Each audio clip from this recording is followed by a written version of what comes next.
സൃഷ്ടാവായ ഒരു ദൈവത്തെക്കുറിച്ചാണ് അവിടെ പറഞ്ഞിട്ടുള്ളത്. ഇനി ബൈബിൾ പരിശോധിച്ച് നോക്കിയാൽ യഹോവ എന്ന് പറയുമ്പോൾ എന്താണ് അതുകൊണ്ട് അർത്ഥമാക്കുന്നത്? ബൈബിളിൽ തന്നെ പറയുന്നുണ്ട്, ആകാശത്തെ സൃഷ്ടിച്ച യഹോവ അരുളി ചെയ്യുന്നു, അവൻ തന്നെ ദൈവം, അവൻ ഭൂമിയെ നിർമ്മിച്ചുണ്ടാക്കി അതിനെ ഉറപ്പിച്ചു, വൃഥ അല്ലതിനെ നിർമ്മിച്ചത്, പാർപ്പിനത്രേ അതിനെ നിർമ്മിച്ചത് എന്നാണ്. അപ്പൊ ആരാണ് ഇവിടെ പറയുന്ന യഹോവ? ഈ ഭൂമിയും ഉപരിലോകങ്ങളും ഒക്കെ സൃഷ്ടിച്ച ആ ശക്തിയെ കുറിച്ചാണ് ഇവിടെ പറഞ്ഞിരിക്കുന്നത്. അതിനർത്ഥം ഋഗ്വേദത്തിൽ പറയുന്ന ഈശ്വരനും ബൈബിളിൽ പറയുന്ന യഹോവയും രണ്ടല്ല, ഒരേ ശക്തിയെക്കുറിച്ച് രണ്ട് ഭാഷയിൽ പറഞ്ഞു എന്നതിനപ്പുറത്തൊരു വൈരുദ്ധ്യവും അതിലില്ല. ഇനി വിശുദ്ധ ഖുർആൻ പറയുന്ന അനുസരിച്ച് അള്ളാഹു എന്ന് പറയുമ്പോഴോ ബദിഉസ് സമാവാതി വൽ അർദ്, മുൻ മാതൃകയില്ലാതെ ആകാശഭൂമികളെ സൃഷ്ടിച്ചവനാകുന്നു അവൻ. ഞാൻ പറഞ്ഞു വരുന്നത്, പ്രമാണങ്ങളുടെ സാക്ഷ്യമനുസരിച്ച് ആരാണ് ദൈവം എന്ന് ചോദിച്ചാൽ അതിന്റെ ഉത്തരം വളരെ കൃത്യമാണ്.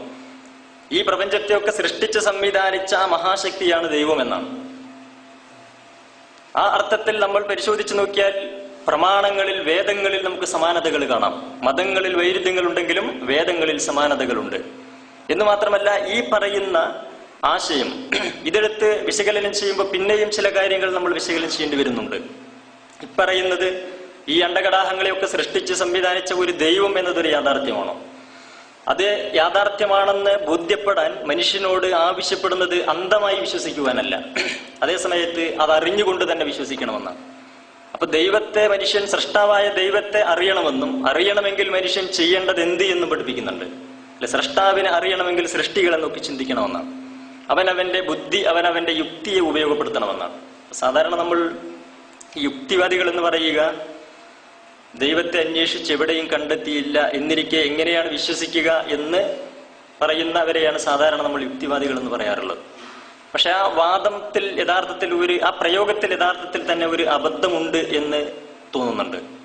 ഈ യുക്തിവാദം എന്ന് പറഞ്ഞാൽ യുക്തി എന്ന് പറഞ്ഞു കഴിഞ്ഞാൽ എന്ത് എന്ന് വിശകലനം ചെയ്യുമ്പോൾ അത് കുറച്ചുകൂടി വ്യക്തമാകുമെന്ന് തോന്നുന്നുണ്ട്. ഉദാഹരണം പറഞ്ഞാൽ, ഇവിടെ ഒരു മേശ ഇരിക്കുന്നുണ്ട് എന്നത്, ഇങ്ങനെ ഒരു മേശ ഇവിടെ ഇരിക്കുന്നുണ്ടെന്ന് അറിയണമെങ്കിൽ യുക്തിയുടെ ആവശ്യമില്ലെന്നാണ്.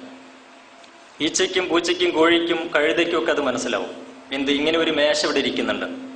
അതേസമയത്ത് ഒരു മേശ കണ്ടു കഴിഞ്ഞാൽ അതിന്റെ പിന്നിൽ ഒരു ആശാരിയുടെ കരവിരുതുണ്ട് എന്ന അറിയൽ, അതാണ് യഥാർത്ഥത്തിൽ യുക്തി എന്ന് പറയുന്നത്. യുക്തി എന്ന് പറഞ്ഞു കഴിഞ്ഞാൽ കണ്ട ഒന്നിൽ നിന്ന് കാണാത്ത ഒന്നിനെ അനുമാനിക്കാനുള്ള കഴിവാണത്. പുക കണ്ടു കഴിഞ്ഞാൽ മനസ്സിലാക്കാൻ പറ്റും എവിടെയോ തീ ഉണ്ടായിട്ടുണ്ട്. ഒരു ശില്പം കണ്ടാൽ അറിയാൻ പറ്റും അതിന്റെ പിന്നിൽ ഒരു ശില്പിയുടെ കരവിരുതുണ്ട്. അപ്പൊ സൃഷ്ടികളെ കണ്ടുകൊണ്ട് മനുഷ്യന് മനസ്സിലാക്കാൻ കഴിയും സൃഷ്ടികളുടെ പിന്നിൽ ഒരു സൃഷ്ടാവുണ്ട് എന്ന് പറഞ്ഞാൽ മനുഷ്യന്റെ ലളിതമായ യുക്തി കൊണ്ട് ബോധ്യപ്പെടുന്ന ഒരു പൊതു തത്വത്തെക്കുറിച്ചാണ് പ്രമാണങ്ങൾ, ഒരു പൊതു സത്യത്തെക്കുറിച്ചാണ് പ്രമാണങ്ങൾ പറഞ്ഞിരിക്കുന്നത്. അതൊരു യാഥാർത്ഥ്യമാണ് എന്നാണ്. മാത്രമല്ല, മനുഷ്യൻ അവനവനിലേക്ക് തന്നെ നോക്കി ചിന്തിച്ചാൽ, ഇവിടുത്തെ ഓരോ സൃഷ്ടികളെയും നോക്കി മനുഷ്യൻ ചിന്തിക്കുമ്പോൾ അത് കൃത്യമായിട്ട് അവന് ബോധ്യപ്പെടുന്ന കാര്യവുമാണ്. അധിക വിശകലനങ്ങളിലേക്ക് ആ വിഷയവുമായി ബന്ധപ്പെട്ടുകൊണ്ട് ഞാൻ പോകുന്നില്ല. ഒരു ഉദാഹരണം പറയാം. അപ്പൊ മാതാവിന്റെ ഗർഭാശയത്തിൽ വളർന്നുകൊണ്ടിരിക്കുന്ന ഒരു കുഞ്ഞ്, ആ ഗർഭാശയമാകുന്ന ഇരുട്ടറയിൽ വളർന്നുകൊണ്ടിരിക്കുമ്പോഴാണ് വെളിച്ചത്തിൽ കാണാവുന്ന കണ്ണുകൾ രൂപപ്പെടുന്നത്. ഗർഭാശയത്തിൽ വളർന്നുകൊണ്ടിരിക്കുന്ന സമയത്ത് ഈ കണ്ണുകൾ രൂപപ്പെടുന്നത് എന്തിനെന്ന് ചോദിച്ചു കഴിഞ്ഞാൽ ഗർഭാശയത്തിൽ വെച്ച് കാണാൻ വേണ്ടിയല്ല, അല്ലെ, പുറത്തിറങ്ങി കാണാൻ വേണ്ടിയാണ് അകത്ത് വെച്ച് കണ്ണുകൾ രൂപപ്പെടുന്നത്. അങ്ങനെ പുറത്തിറങ്ങിയാൽ കാണേണ്ടി വരുമെന്നും അതുകൊണ്ട് രണ്ട് കണ്ണുകൾ വേണ്ടി വരുമെന്നും ഗർഭാശയത്തിൽ കടന്നുകൊണ്ട് നമ്മളാരും ആലോചിക്കുകയോ കണ്ണുകൾക്ക് വേണ്ടി പ്രത്യേകിച്ച് ഒന്നും ചെയ്തിട്ടില്ല. എന്റെ കുട്ടിക്ക് രണ്ട് കണ്ണുകൾ വേണ്ടി വരുമല്ലോ എന്ന് വിചാരിച്ച് നമ്മളുടെ മാതാപിതാക്കൾ കണ്ണുകൾ ഫിറ്റ് ചെയ്യാൻ വേണ്ടി പ്രത്യേകിച്ചൊരു ഇടപെടൽ നടത്തിയിട്ടില്ല. പക്ഷെ നമ്മളിങ്ങോട്ട് ജനിച്ചു വീണപ്പോൾ കാണാൻ വേണ്ടി എന്ന ഉദ്ദേശത്തോടു കൂടി കണ്ണുകൾ രൂപപ്പെട്ടിരിക്കുന്നു. കാണാൻ വേണ്ടി എന്ന ഉദ്ദേശത്തോടു കൂടി, ഞാനിത് അങ്ങനെ തന്നെ പറഞ്ഞത് എന്തുകൊണ്ടെന്ന് ചോദിച്ചു കഴിഞ്ഞാൽ, കാണാൻ വേണ്ടി എന്ന ഉദ്ദേശത്തോടു കൂടിയാണ് കണ്ണുകൾ രൂപപ്പെട്ടിരിക്കുന്നത്. അതുകൊണ്ട് തന്നെ അതിനെ യാദൃശ്ചികം എന്ന് പറയാൻ കഴിയില്ല, കാരണം യാദൃശ്ചികതയിൽ ഉദ്ദേശമില്ല. ഇത് പക്ഷേ കാണാൻ വേണ്ടി എന്ന ഉദ്ദേശത്തോടു കൂടിയാണ്. അപ്പോ ഇതിന്റെ പിന്നിൽ സ്വാഭാവികമായിട്ടും ഒരു ആസൂത്രകന്റെ ഒരു സാന്നിധ്യത്തെ, ഒരു സൃഷ്ടാവിന്റെ സാന്നിധ്യത്തെ അങ്ങനെ മനുഷ്യന് കണ്ടെത്താൻ കഴിയുമെന്നാണ്. കേനോപനിഷത്തിൽ ഒരു ഭാഗത്ത് പറയുന്നുണ്ട്, യച്ചക്ഷുഷ എന്ന പശ്യതി ഏന ചക്ഷുംഷി പശ്യതി തദേവ ബ്രഹ്മത്വം വിദ്ധി നേതം ഇതിതും ഉപാസത. കണ്ണിന് കാഴ്ച നൽകിയതും എന്നാൽ കണ്ണുകൊണ്ട് കാണാൻ കഴിയാത്തതുമായ ശക്തി ഏതോ അതിനെ ദൈവമെന്ന് ബ്രഹ്മമെന്ന് നീ അറിയുക. എന്നാൽ നീ ബ്രഹ്മമെന്ന് വിചാരിച്ച് ദൈവമാണെന്ന് വിചാരിച്ച് ഉപാസന ചെയ്യുന്നതൊന്നും ദൈവമല്ല. അതിന്റെ അർത്ഥം കണ്ണിന് കാഴ്ച നൽകിയ എന്നാൽ കണ്ണുകൊണ്ട് കാണാൻ കഴിയാത്ത ശക്തി ഏതോ അതാണ് ദൈവം എന്ന് വന്നാൽ കാര്യം വളരെ കൃത്യമാണ്. ഇത് മുഴുവൻ മനുഷ്യരുടെയും ദൈവത്തെ കുറിച്ചാണ് ഈ പറഞ്ഞത്. കാരണം ഹിന്ദുവിന് കണ്ണ് നൽകുന്നതും ക്രിസ്ത്യാനിക്ക് കണ്ണ് നൽകുന്നതും മുസ്ലിമിന് കണ്ണ് നൽകുന്നതും വേറെ വേറെ ദൈവമാണെന്ന് നമ്മളാരും മനസ്സിലാക്കുന്നില്ല. അങ്ങനെ ഒരു അർത്ഥവും ഇതിനില്ല. അതിന്റെ അർത്ഥം ഇവിടെ പരാമർശിക്കപ്പെടുന്നത് ജാതി മത കുലങ്ങൾക്കപ്പുറത്തുള്ള ഒരു യാഥാർത്ഥ്യത്തെ കുറിച്ചാണ് പരാമർശിക്കുന്നത് എന്നത് വളരെ വ്യക്തമായ കാര്യമാണ്. ഇതിന്റെ ഒരു വിശദാംശങ്ങളിലേക്ക് വിശകലനങ്ങളിലേക്ക് ഞാൻ പോകുന്നില്ല. അതേ സമയത്ത് ഇവിടെ ആലോചിക്കേണ്ട മറ്റൊരു കാര്യം ഇതാണ്. ഇങ്ങനെ ഈ പ്രപഞ്ചത്തെയൊക്കെ മനോഹരമായി സംവിധാനിച്ച് സൃഷ്ടിച്ച് അതിൽ നിരവധി ജീവജാലങ്ങളുടെ കൂട്ടത്തിൽ ധർമാധർമ്മ ബോധത്തോടുകൂടി കർമ്മം ചെയ്യാൻ കഴിയുന്ന, ചിന്തിക്കാൻ കഴിയുന്ന ബുദ്ധിയുള്ള മനുഷ്യരാകുന്ന ഈ സൃഷ്ടികൾ എന്തിനു വേണ്ടിയായിരിക്കും സൃഷ്ടിക്കപ്പെട്ടിരിക്കുക? അല്ലെ, ഗൗരവത്തോടു കൂടി ചിന്തിക്കാൻ കഴിയുന്ന മനുഷ്യനെ ഒരു തമാശയ്ക്ക് വേണ്ടി സൃഷ്ടിച്ചു വിടാനുള്ള സാധ്യതയുണ്ടോ? അതോ അതിനപ്പുറത്ത് ഇതിന്റെ പിന്നിൽ വല്ല ഉദ്ദേശങ്ങൾ ഉണ്ടോ എന്ന് ആലോചന വിധേയമാക്കേണ്ട കാര്യമാണ്. അല്ലെ, മനുഷ്യൻ സൃഷ്ടിക്കപ്പെട്ടതിന്റെ പിന്നിൽ ഒരു ഉദ്ദേശം ഉണ്ടായിരിക്കും എന്ന കാര്യത്തിൽ ഒരു സംശയവുമില്ലാത്ത വിധം അത് അവന്റെ പ്രകൃതം തന്നെ വിളിച്ചു പറയുന്നുണ്ട് എന്നതാണ്. നമ്മളിങ്ങനെ ആലോചിച്ച് നോക്കിയാൽ, മനുഷ്യനിലേക്ക് നമ്മൾ നോക്കിയാൽ, അവന്റെ ഓരോ അവയവങ്ങൾ നമ്മൾ നോക്കിയാലും എല്ലാ അവയവങ്ങളും സൃഷ്ടിക്കപ്പെട്ടിരിക്കുന്നത് ഉദ്ദേശങ്ങളോടുകൂടിയാണ്. ഇപ്പൊ കണ്ണുകൾ കാണാൻ വേണ്ടിയാണ്, അല്ലെ, കാതുകൾ കേൾക്കാൻ വേണ്ടിയാണ്, കാലുകൾ നടക്കാൻ വേണ്ടിയാണ്. ഇങ്ങനെ ഓരോ അവയവങ്ങൾ സൃഷ്ടിക്കപ്പെട്ടിരിക്കുന്നതും ഓരോ ഉദ്ദേശങ്ങളോടുകൂടിയാണ്. എന്നിരിക്കെ വിവിധ ഉദ്ദേശങ്ങളോടുകൂടി സൃഷ്ടിക്കപ്പെട്ട അവയവങ്ങൾ ചേർത്തുകൊണ്ട് ഒരു മനുഷ്യനെ സൃഷ്ടിക്കുമ്പോൾ അതിന്റെ പിന്നിൽ ഒരു ഉദ്ദേശവും ഇല്ലാതിരിക്കുകയില്ലല്ലോ. സ്വാഭാവികമായിട്ടും അംശങ്ങളിൽ ഉദ്ദേശങ്ങൾ ഉണ്ടെങ്കിൽ അതിന്റെ സാകല്യത്തിൽ അതിനേക്കാൾ വലിയ ഉദ്ദേശം ഉണ്ടാകുമെന്നാണ്. അതൊരു ചെറിയ ഉദാഹരണത്തോട് ചേർത്ത് പറഞ്ഞാൽ ഒന്നുകൂടി വ്യക്തമാവും. നമ്മളൊരു ക്ലോക്ക് ഉദാഹരണമായിട്ട് എടുക്കുക. ഒരു ക്ലോക്ക് വിവിധ ഭാഗങ്ങൾ ചേർന്നതാണല്ലോ ഒരു ക്ലോക്ക്. ആ വിവിധ ഭാഗങ്ങളെല്ലാം നമ്മൾ ഉണ്ടാക്കിക്കൊണ്ടിരിക്കുന്നത് വ്യത്യസ്ത ഉദ്ദേശങ്ങളോട് കൂടിയാണ് ഉണ്ടാക്കുന്നത്. അങ്ങനെ വിവിധ ഉദ്ദേശങ്ങളോട് കൂടി ഉണ്ടാക്കിയ വിവിധ ഭാഗങ്ങൾ ചേർത്തുകൊണ്ട് ഒരു ക്ലോക്ക് ഉണ്ടാക്കുമ്പോൾ സ്വാഭാവികമായിട്ടും ആ ഭാഗങ്ങൾ ഉണ്ടാക്കിയതിനേക്കാൾ വലിയ ഉദ്ദേശം ആ ക്ലോക്ക് ഉണ്ടാക്കിയതിന്റെ പിന്നിലുണ്ടാവും. പക്ഷെ എന്തിനാണ് ക്ലോക്ക് ഉണ്ടാക്കിയത് എന്ന് ക്ലോക്കിന് അറിയുകയില്ല. പിന്നെ ആർക്കാണത് അറിയുക എന്ന് ചോദിച്ചു കഴിഞ്ഞാൽ, ക്ലോക്ക് എന്തിനാണ് ഉണ്ടാക്കിയത് എന്നറിയുന്നത് ക്ലോക്ക് ഉണ്ടാക്കിയ മനുഷ്യനാണ്. എന്നതുപോലെ മനുഷ്യൻ എന്തിനാണ് സൃഷ്ടിക്കപ്പെട്ടത് എന്ന് സ്വാഭാവികമായിട്ടും മനുഷ്യൻ അറിയുകയില്ല. അതറിയുക ആർക്കായിരിക്കും? മനുഷ്യനെ സൃഷ്ടിച്ച സൃഷ്ടാവിന് മാത്രമേ അതറിയൂ. അപ്പൊ മനുഷ്യൻ സൃഷ്ടിക്കപ്പെട്ടതിന്റെ ഉദ്ദേശം എന്താണെന്ന് മനുഷ്യനോട് പറയേണ്ടത് സ്രഷ്ടാവ് തന്നെയാണ്. സ്രഷ്ടാവ് പറഞ്ഞത് മാത്രമേ ശരിയാവുകയുള്ളൂ ഈ വിഷയത്തിൽ എന്നതാണ്. കാരണം വേറെ ആർക്കും മനുഷ്യനെ സൃഷ്ടിച്ചതിന്റെ പിന്നിൽ പങ്കില്ല എന്നതുകൊണ്ട്. പക്ഷെ ഈ വിഷയത്തിൽ സ്രഷ്ടാവ് നിശബ്ദത പാലിക്കുകയാണോ ചെയ്തത്? അതോ ഈ വിഷയത്തിൽ എന്തെങ്കിലുമൊക്കെ നടപടികൾ സ്വീകരിച്ചിട്ടുണ്ടോ എന്ന അന്വേഷണം ഇതിന്റെ അനുബന്ധമായി പ്രസക്തമാകുന്നുണ്ട്. അങ്ങനെ നമ്മൾ വിശകലനം ചെയ്യുമ്പോൾ ഈ വിഷയത്തിൽ അങ്ങനെ നിശബ്ദത പാലിക്കാനുള്ള സാധ്യതയില്ല.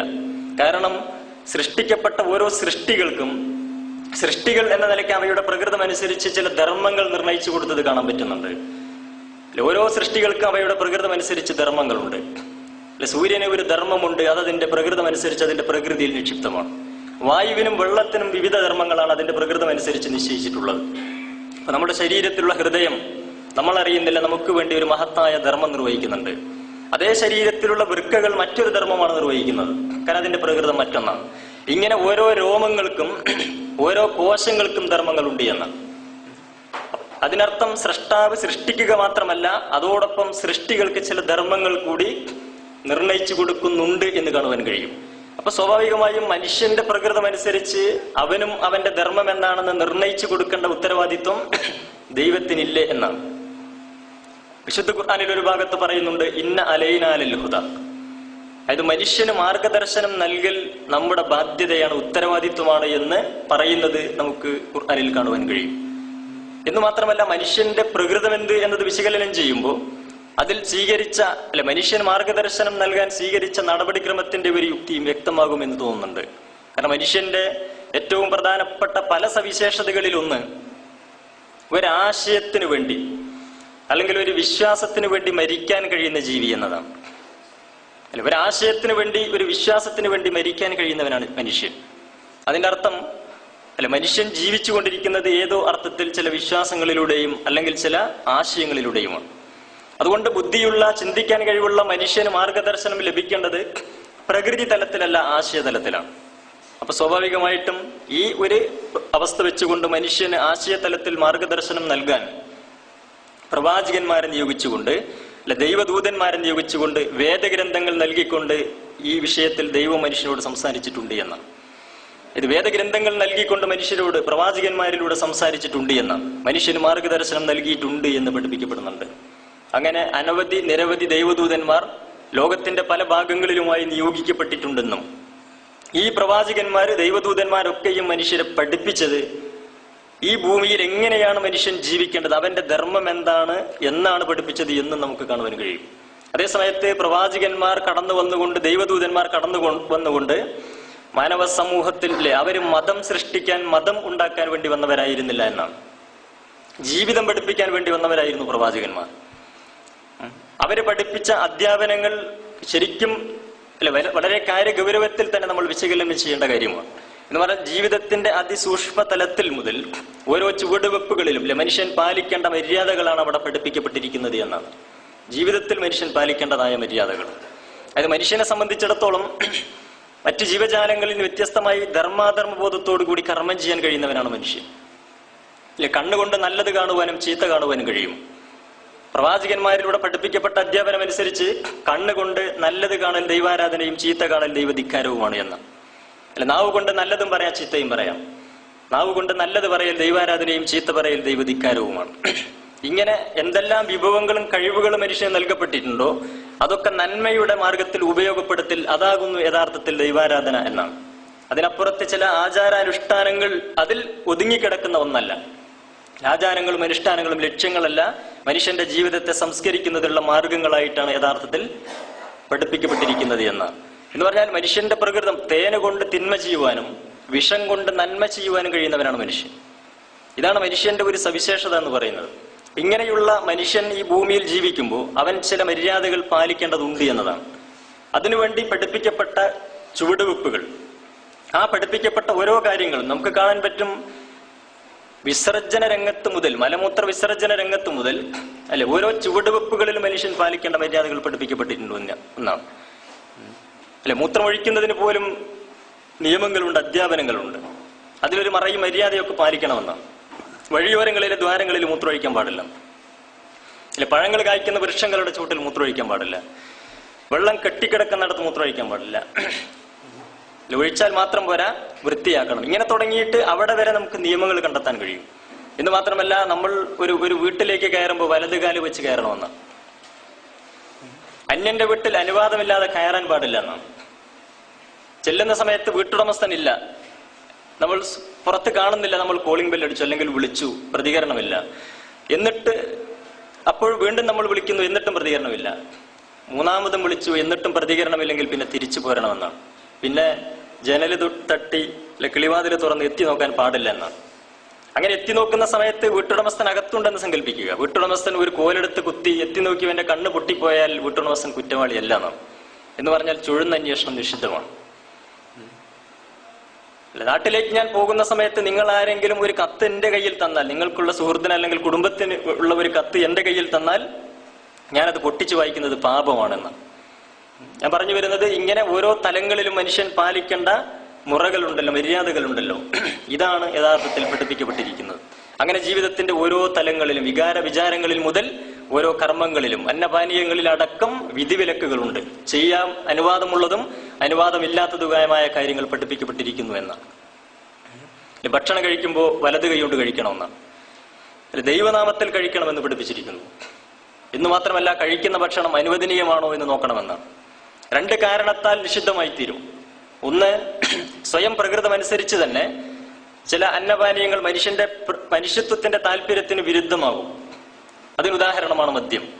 അങ്ങനെയുള്ളത് എല്ലാം നിഷിദ്ധമാണ്. എന്നാൽ മനുഷ്യത്വത്തിന്റെ താല്പര്യത്തിന് വിരുദ്ധമല്ലാത്ത, അവന്റെ ആരോഗ്യത്തിന് ഗുണകരമാകുന്നതാണെങ്കിലും ശരി, തെറ്റായ വഴിയിലൂടെ ലഭിക്കുന്നതാണെങ്കിൽ അതും നിഷിദ്ധമാകുമെന്നാണ്. എന്ന് പറഞ്ഞാൽ തെറ്റായ വഴിയിലൂടെ ലഭിക്കുന്നത് തേനാണെങ്കിലും അതൊരു മനുഷ്യന് നിഷിദ്ധമാണ്. ശരിയായ വഴിയിലൂടെ ലഭിക്കുന്നത് വിഷമാണെങ്കിലും അത് അതിന്റെ ആവശ്യത്തിന് ഉപയോഗപ്പെടുത്താമെന്നാണ്. ഇനി ഇത് വെച്ചുകൊണ്ട് കാര്യങ്ങൾ നമ്മൾ വിശകലനം ചെയ്യുമ്പോൾ, നമ്മൾ കഴിക്കുന്ന അന്നം അനുവദനീയമാണോ, ഈ അർത്ഥത്തിൽ ആണോ എന്ന് നോക്കുന്നിടത്തേക്ക് മനുഷ്യ സമൂഹം എത്തിപ്പെട്ടാൽ അവന്റെ ഓരോ ചുവടുവെപ്പുകളിലും അവൻ ധാർമ്മികത പാലിക്കുന്നിടത്തേക്ക് കാര്യങ്ങൾ എത്തുമെന്നാണ് ഞാൻ പറഞ്ഞു വരുന്നത്. ദൈവം മനുഷ്യനോട് ആവശ്യപ്പെടുന്നത് കാശും പണമൊന്നല്ല, നേർച്ചകളും വഴിപാടുകളുമല്ല. മനുഷ്യന്റെ ജീവിതമാണ് ആവശ്യപ്പെടുന്നത്. ആരൊക്കെ നന്മ ചെയ്യും, ആരൊക്കെ ധർമ്മം ചെയ്യും എന്ന പരീക്ഷണമാണ് ജീവിതമെന്ന. ഈ അർത്ഥത്തിൽ ജീവിതഗന്ധിയായ, ജീവിതത്തെ സ്വാധീനിക്കുന്ന ജീവിതത്തെ പരിവർത്തനത്തിന് വിധേയമാക്കുന്ന അധ്യാപനമാണ് പ്രവാചകന്മാരിലൂടെ പഠിപ്പിക്കപ്പെട്ടത് എന്നതാണ്. അത് ഈ പ്രവാചകന്മാരിലൂടെ പഠിപ്പിക്കപ്പെട്ട ആത്മീയത എന്ന് പറയുന്നത്